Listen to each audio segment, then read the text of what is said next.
ನಮಸ್ಕಾರ ವಿದ್ಯಾರ್ಥಿಗಳೇ ಹಾಗೂ ವೀಕ್ಷಕರೇ. ಕರ್ನಾಟಕ ರಾಜ್ಯ ವಿದ್ಯಾರ್ಥಿ ವೇತನ ತಂತ್ರಾಂಶ, ಈ ಒಂದು ತಂತ್ರಾಂಶದ ಅಡಿಯಲ್ಲಿ ನೀವು ವಿದ್ಯಾರ್ಥಿ ವೇತನಕ್ಕೆ ಅರ್ಜಿ ಸಲ್ಲಿಸಿರಬಹುದು ಅಥವಾ ಇನ್ನು ಸಲ್ಲಿಸದೇ ಇರಬಹುದು.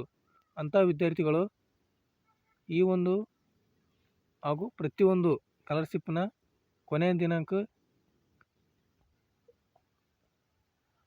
ಯಾವಾಗ ಇದೆ ಅಂತೇಳಿ ಅದರ ಒಂದು ಮಾಹಿತಿಯನ್ನು ಈ ಒಂದು ವಿಡಿಯೋದಲ್ಲಿ ನಿಮಗೆ ತಿಳಿಸಿಕೊಡ್ತೇನೆ. ನೋಡಿ ವಿದ್ಯಾರ್ಥಿಗಳೇ, ಇಲ್ಲಿ 31/1/2026 ಕೊನೆಯ ದಿನಾಂಕವಾಗಿದೆ. ಯಾವ ಇಲಾಖೆ ಅಂದರೆ ಹಿಂದುಳಿದ ಕಲ್ಯಾಣ ಇಲಾಖೆ, ಕಾಲೇಜು ಶಿಕ್ಷಣ ಇಲಾಖೆ, ತಾಂತ್ರಿಕ ಶಿಕ್ಷಣ ಇಲಾಖೆ, ವಿಕಲಚೇತನರ ಕಲ್ಯಾಣ ಇಲಾಖೆ, ಕಾರ್ಮಿಕ ಕಲ್ಯಾಣ ಇಲಾಖೆ, ಅಲ್ಪಸಂಖ್ಯಾತರ ಕಲ್ಯಾಣ ಇಲಾಖೆ ಹಾಗೂ ಪರಿಶಿಷ್ಟ ಪಂಗಡಗಳ ಕಲ್ಯಾಣ ಇಲಾಖೆ ಅಂದರೆ ಮೆಟ್ರಿಕ್ ನಂತರದ ಪ್ರತಿಯೊಂದು ಮೆಟ್ರಿಕ್ ನಂತರ ವಿದ್ಯಾರ್ಥಿ ವೇತನಕ್ಕೆ ಅರ್ಜಿ ಸಲ್ಲಿಸುವ ದಿನಾಂಕ ಇದಾಗಿದೆ. 15/2/2026 ಪರಿಶಿಷ್ಟ ಪಂಗಡ ಕಲ್ಯಾಣ ಇಲಾಖೆ 15/2/2026 ಆಗಿದೆ. ಆರ್ಯ ವೈಶ್ಯ ಇಲಾಖೆಯ